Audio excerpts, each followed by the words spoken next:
So I'm just put it underneath the seat. You know what I mean? That's kind of what we all did at the movie theater. You just had popcorn. What you do? You put it under the seat, right? So it's underneath the seat, and we chilling and whatever. And they're like, "Okay, come on, hurry up, we gotta go." So that's Emmanuel Lewis, one of the closest friends I ever had. Your years around Michael Jackson, how did you first cross paths with Mike? I met him on the set of Thriller. I actually met him during the filming of Thriller. He was out there performing that legendary choreography. And the funny thing is, the very first time I ever saw him, he was dressed like a zombie. So let me ask you this.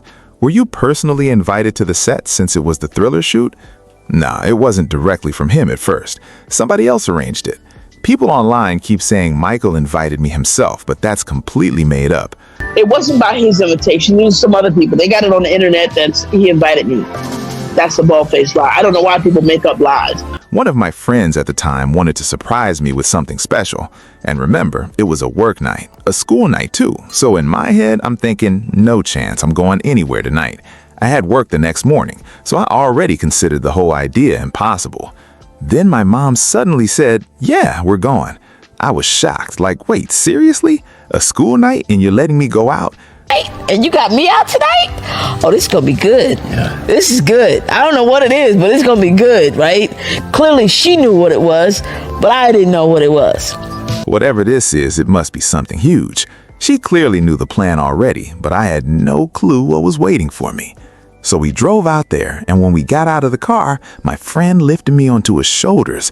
While I'm riding above everybody, I start hearing music blasting in the distance. I'm like, that sounds like Michael Jackson. We were somewhere deep in South Central Los Angeles on this dark street, and they were filming the Thriller video. All I could hear was, "Quiet please, rolling," and Michael's voice echoing through the speakers. At that point, I still didn't really understand where we were. All right, sound like Michael. All right, what's this all about? Like, I really don't know where I am. I really don't know what's going on. I don't know whether we're in the studio or a soundstage or what are we doing, but... Then suddenly I look over the crowd and there he is. Mike surrounded by all the zombies, dancing straight toward the camera. John Landis was right there directing everything while the dancers were locked into the routine. And I'm sitting there thinking, man, this is incredible. I had no idea I was witnessing something that would become historic. Even in that moment alone, it already felt unreal. I'm watching them hit all those famous moves, all the iconic steps everybody knows now, and I'm completely blown away. Then after finishing the dance sequence, Michael looks up and notices me because I'm the only kid sitting high on somebody's shoulders. I see him lean toward his assistant, Sherry Lansing, and a moment later she walks over saying, "Michael would love for you to come to the trailer and meet him." I looked at her and said, "Yeah, but my mom and my friends are with me." She replied, "They can come later. He only wants you right now." And I'm like, no, if my mom can't come too, then I'm staying right here. That's just how I've always been. So my mom spoke with him for a minute, and of course, Michael immediately waved everybody over. She was only being protective and doing her job as a parent, but Mike had no issue with it at all. When we finally walked over, he smiled and asked me, "Are you scared of me?" I started cracking up laughing. I said, "Come on, man, you're a Jackson. You wouldn't hurt anybody. And besides, I'm from Brooklyn." And I just started laughing. I started giggling. I was like, "Come on, man, you're Michael Jackson. You couldn't hurt a fly." You know what I mean? You know what I mean? Come on. But honestly, he was one of the kindest people you could meet. He was cool, relaxed, and unbelievably welcoming. Then he tells me, "Man, I love your show." I couldn't believe it. I'm thinking, wait, you know who I am? He invited me over to his house and said he wanted me to meet his mother and the rest of the family. He was like, "Come to my house. I want you to meet my mom, and my family." So later, me and my brother Chris went over to visit because we kept hearing stories about all the animals he had there. Truthfully, the snakes were the only things making me nervous. I walked into the kitchen and his mom was there, so I gave her a big hug, like, "Hey mom, how are you doing?" The atmosphere felt warm and comfortable. Music was flowing through the speakers in the kitchen and the groove was smooth and funky. So naturally, I started moving a little to the beat while trailing behind Michael. The music was too good not to dance to. I'm back there quietly working out my little moves while he keeps walking ahead without noticing. Then suddenly, coming toward me from the other direction was Janet Jackson, and she was dancing too. I guess she had already spotted me getting ready to tear up the floor. She started copying my moves and laughing. Then she looked at me and said, "Oh, so you know how to do the snake?" And I told her, "Yeah, I can definitely do the snake." She looked at me and said, "So can you swing it all the way to the back?" I laughed and told her, "Of course I can take it to the back. You know what I mean. I'm already feeling myself a little bit at that point." Then she goes, "All right then, can you move backwards too?" I'm like, "Backwards? What you mean backwards?" And she starts showing me the move herself, like, "Yeah, like this." Oh, she said, "Oh, can you go backwards?" I said, "Go backwards?" She said, "Yeah, like this." And I'm like, okay. So we're in immediate dance off right then and there, and that's how I'm meeting Janet. It was a dance off. The energy between us was fun from the very beginning. So did she end up out dancing you? Nah, not Janet. Michael Jackson got me plenty of times though, but Janet, she held her own, absolutely, but she never took me out. So what moves could you actually do back then? Depends what you wanted to see. The moonwalk? Now remember, this was Michael at his absolute peak. We're talking Thriller. This was the season of all those Grammy wins, the American Music Awards, all of it. That whole period was unreal. You were there that night too, right? When he swept everything? Yeah, I was there. It was unbelievable watching all of that happen in real time. And I remember seeing you attend award shows with him. What was that experience like being beside MJ during his prime years? Honestly, it felt amazing. It was exciting, but also surprisingly natural at the same time. We never overthought it. We were just living in the moment. One time at the Grammys, Michael handed me something and said, "Hold this for me." I'm like, "All right, but that thing weighed a ton." Back then, I barely weighed anything myself, so I'm struggling trying to carry it around.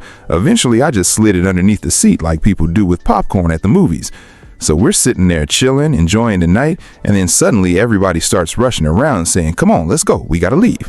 We jump up and head out fast. Once we get in the car, Michael starts counting his awards and suddenly realizes 2 of them are missing. Everybody turns to me asking, "Where are the Grammys?" And I'm sitting there like, oh no. Then it hit me. They were still under the theater seat. By now, the whole place was practically empty, so I figured those trophies were probably gone forever. But we drove back anyway, ran inside, and somehow the seat was still folded down exactly the same way. We lifted it up, and there they were, 2 Grammy Awards sitting untouched. We grabbed those babies fast and jumped right back into the Rolls Royce. Man, we had some incredible nights together. We'd go out to clubs, different parties, and everywhere we went, people wanted to see Michael dance. Good parties with MJ. Like, we went to different clubs, and of course, everybody wants to see him dance, right? And enjoy. Those memories were priceless. I also remember meeting his brothers in New York City at Tavern on the Green. That's where I got to spend time with guys like Jermaine Jackson and Tito Jackson, along with Don King. Even Sophia Stewart was there too. Being around the entire Jackson family always felt warm and genuine. Over time, our families basically embraced each other like relatives. I'd spend time with Janet, Jermaine, Tito, all of them. We even traveled with the family during parts of the Jackson tour. Did you ever date one of the sisters? No, never happened. Honestly, by then, they already felt like family to me. Dating one of them would have felt too weird, almost like crossing a line you don't cross. We were just all very close. And I'm like, yeah, why? Was they just want to figure out if I knew, and if I knew how I was going to feel about it. We get home, my mom tells me to sit down. Okay. Michael's in an accident. Okay. Then came the terrible accident during the Pepsi commercial shoot. After Michael got burned, he went straight to the Sheraton Gateway Los Angeles hotel near the university area. That whole day felt strange. Everybody around me was acting nervous, but nobody wanted to tell me why. People kept asking, "You okay?" And I'm confused like, yeah, why wouldn't I be okay? They were really trying to see whether I already knew what had happened. When I finally got home, my mom sat me down and said, "Michael's been in an accident." Immediately I asked, "How bad is it? What happened?" Then she explained he had been badly burned while filming the Pepsi commercial. A few hours later, I got a call telling me Michael was staying at the Sheraton under another name, so I called the hotel and asked for that alias. When he picked up, I said, "Man, what are you doing hiding out in a hotel?" He told me quietly, "I'm gonna be here for a little while." A few hours later, I get a call from Bill, a Joker. He over at the Sheraton. Why don't you go see about him? So he went by a different name, so I called the hotel and asked for that particular name. I said, "Nah, forget that. We're coming to get you." We staying here for a while? Nah, B. We coming to get you. I called him. He came right downstairs, jumped in the car, and from that moment on, he stayed with me for over a year. The burns were serious. He was dealing with pain, medications, and recovery every day. Me, my mother, and my brothers all welcomed him into our home while he healed. For months, he stayed in my condo while I went off to work every day. Then one day, this enormous big screen TV showed up around Christmas time. Now, Michael was a Jehovah's Witnesses member, so he didn't really celebrate Christmas like that. But this TV was gigantic, bigger than anything we'd ever seen. It was taller than me. There wasn't even a name attached to the delivery, so everybody started getting excited. We kept telling him, "Mike, stop playing. You definitely bought this TV." So we all was getting very, very excited. I mean, it was taller than I was. It was like the first big screen TV you'd ever seen. And so we all was getting excited. "Mike, quit playing. You brought this TV to the house." It's like, "No, I didn't bring it to the." We just thought he was just lying. "You did bring that big screen TV to the house." "No, I don't really know anything about it," right? So it had So the delivery had our address printed right there on the box, and we kept telling him, "Hold on, what do you mean you didn't send this TV?" Everybody thought he was joking around with us. For almost a whole week, we kept accusing Michael Jackson of secretly buying the giant screen for the house. Meanwhile, we're all sitting there excited, already enjoying the thing like it belonged to us forever. We honestly thought he was playing games and eventually going to say, "All right, you caught me." But he kept insisting, "I seriously don't know what you're talking about." And we're like, "Man, stop lying. You definitely bought that huge TV and had it sent over here." Then eventually, somebody realized the company had accidentally shipped it to the wrong address. That's when they finally came back to pick it up. But here's the crazy part. Later on, Michael actually bought us the exact same big screen television that had mistakenly arrived before. Same model, same size, everything. That whole situation was wild. He ended up staying with us for over a year, maybe even longer. I honestly lost track of time because he became part of everyday life around the house. And that footage you saw? That was real home video taken inside my condo by my brother Roscoe, using what was probably our brand new camera at the time. Back then, hardly anybody even owned home cameras, so capturing moments like that felt special. My brother was always recording random clips around the house. home footage that was actually in my house, in my condo. My brother would always take video clips. And Michael loved watching us create little dance routines together. We constantly had different dance combinations we'd perform while hanging out. As far as dancing goes, Michael was simply on another level. Ask anybody from James Brown to Fred Astaire. They all respected him as one of the greatest to ever do it. So I'm definitely not arguing against that. Now me personally, I danced nonstop too. I tap danced, street danced, performed live long before Webster ever happened. That's just how we grew up. Me and Mike would study all the newest dance moves, then come back and mix them into our own routines together. Somewhere on YouTube, there's footage of us doing some of those combinations. We had more than one routine too. Every song triggered a different set of choreography. Do you remember the routine? Not exactly every step. See, Michael always remembered everything. His memory for routines was unbelievable. He could recall choreography from 15 or 20 years earlier like it happened yesterday. I was at routine, and he used to always remember, like he had a mind like an elephant when it came to routines. He remembered routines for like 15, 20 years ago. Like, I'm like, huh? And so he would be like, you still remember the routine? He'd look at me and go, you still remember the routine? And then suddenly we'd both jump into it like, all right, 5, 6, 7, 8. Then we'd break right into the moves together. That became our thing. The Jackson family were huge jokesters too. If there was a prank happening anywhere nearby, chances are one of them started it. I can't even count how many water balloon fights we had with Michael, the brothers, security guards, everybody. Yeah, water balloons. Yo, boom, pow. What the? Oh, nah, wait a minute. There were pillow fights, pie fights, random attacks out of nowhere. Didn't matter if you were fully dressed or not ready for it. Chaos could break out at any moment. 1 second everything's calm, next thing you know, boom, water balloons flying across the room. You know, it's not like a appointment. If there's an appointment, then yeah, you know, we gotta call the boys. And another thing people never realize, Michael actually drove himself around sometimes. He'd take me and my brothers riding through Los Angeles whenever nobody recognized him. If there wasn't some huge public appearance scheduled, we can move around quietly and just do regular things like shop for gadgets or toys. That's what people didn't always understand about him. There were basically two versions of Michael.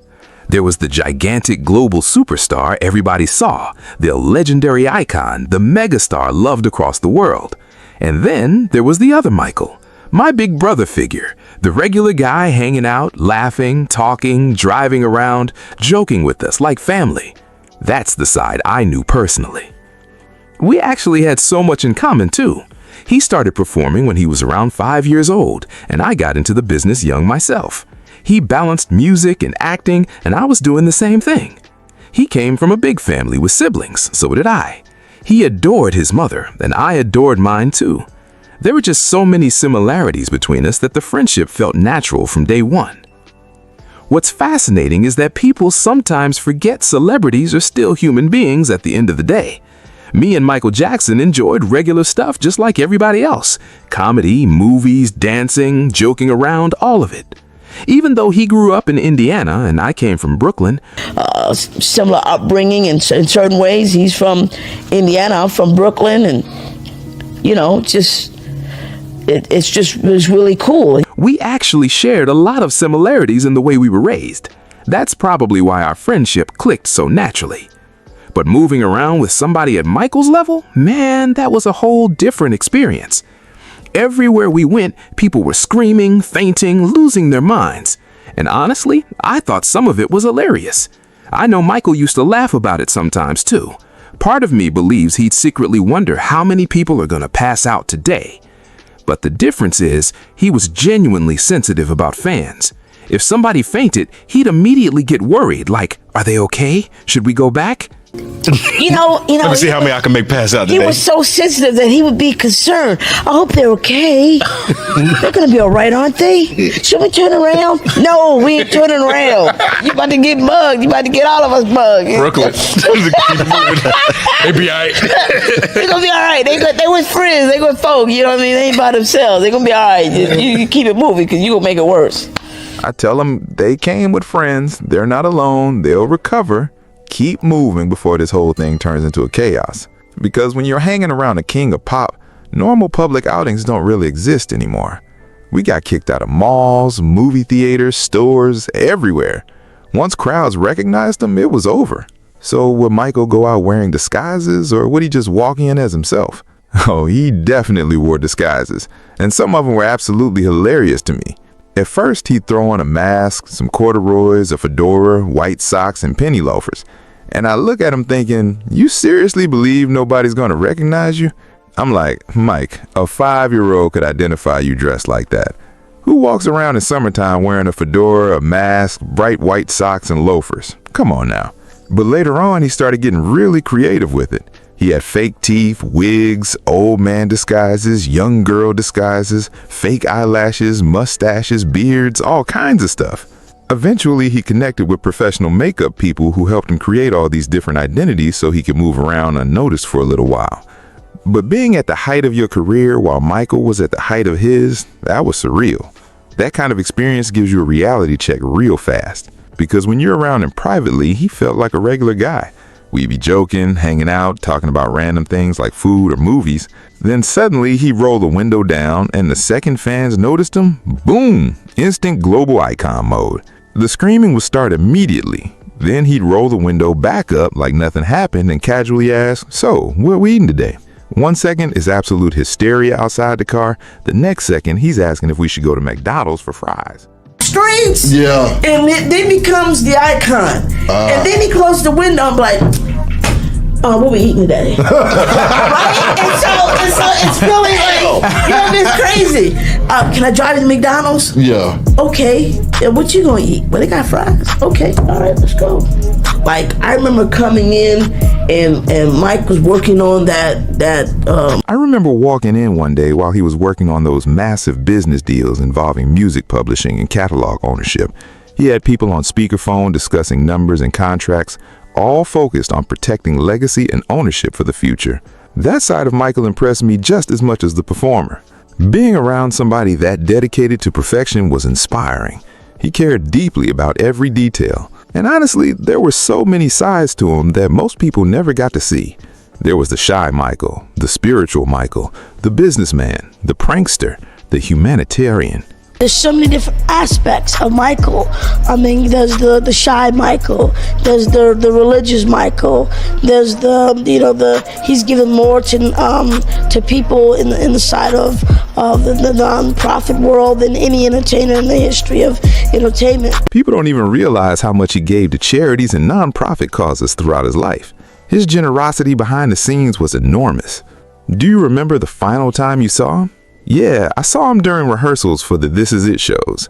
And the moment I heard the title, This Is It, I broke down emotionally almost immediately. Because unlike most people, I understood how intentional Michael was with names and concepts. His album titles and project titles always carried meaning. He poured energy into every word, every theme, every feeling connected to his work.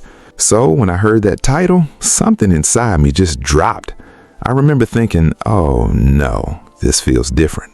Michael had hinted to me long before the project was completed that something major might happen down the line. But hearing something and emotionally accepting it are two completely different things. Sometimes you know deep down what may be coming, but you're still nowhere near prepared for it when reality finally hits. I want to ask you this. When all the allegations started surrounding Michael Jackson, how did that affect your friendship with him?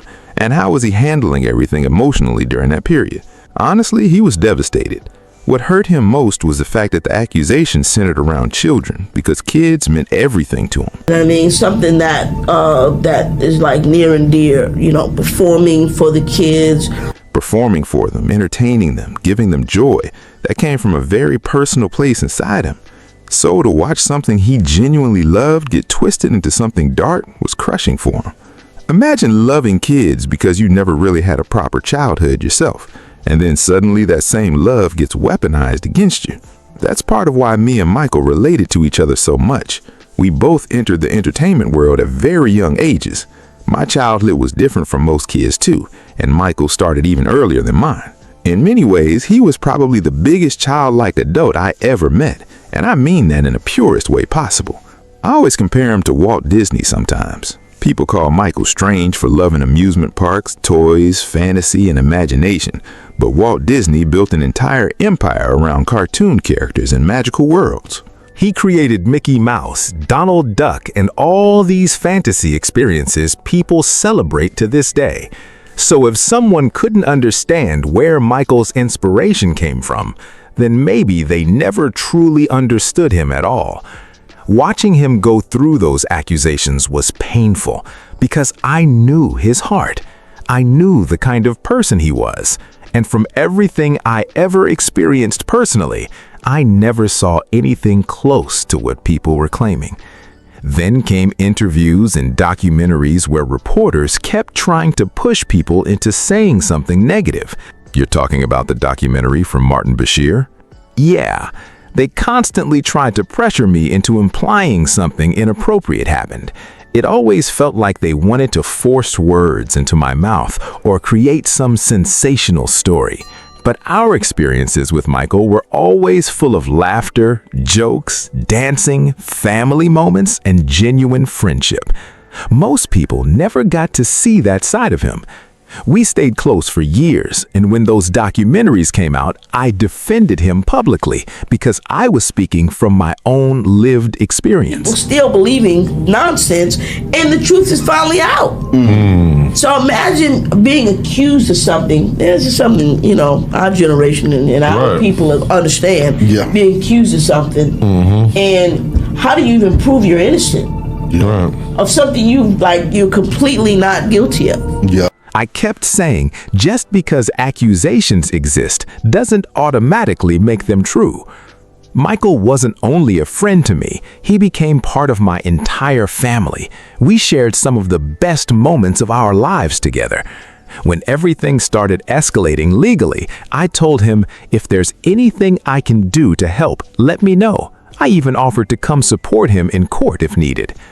As years passed, more information eventually surfaced publicly. Some of the stories unraveled. People admitted they were pressured. Others admitted financial motives were involved, and a number of claims later became heavily disputed or recanted.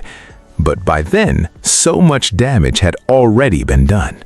That's the heartbreaking part. After he passed away, some individuals came forward saying things never happened the way they were originally presented. Others spoke about pressure from family members, money issues, or manipulation surrounding the accusations. And it's frustrating because by that point, it's too late. The emotional damage had already been carried for years. Meanwhile, there are still people today who continue believing every headline without ever revisiting the later facts or contradictions that surfaced afterward. Imagine being accused of something you completely deny, something you say goes against everything you stand for, and then trying to prove your innocence to the entire world. How do you even fully prove innocence once public opinion decides otherwise? That's the part people don't always think about. Thank you for watching, and don't forget to subscribe and turn on notifications so you can catch more videos like this.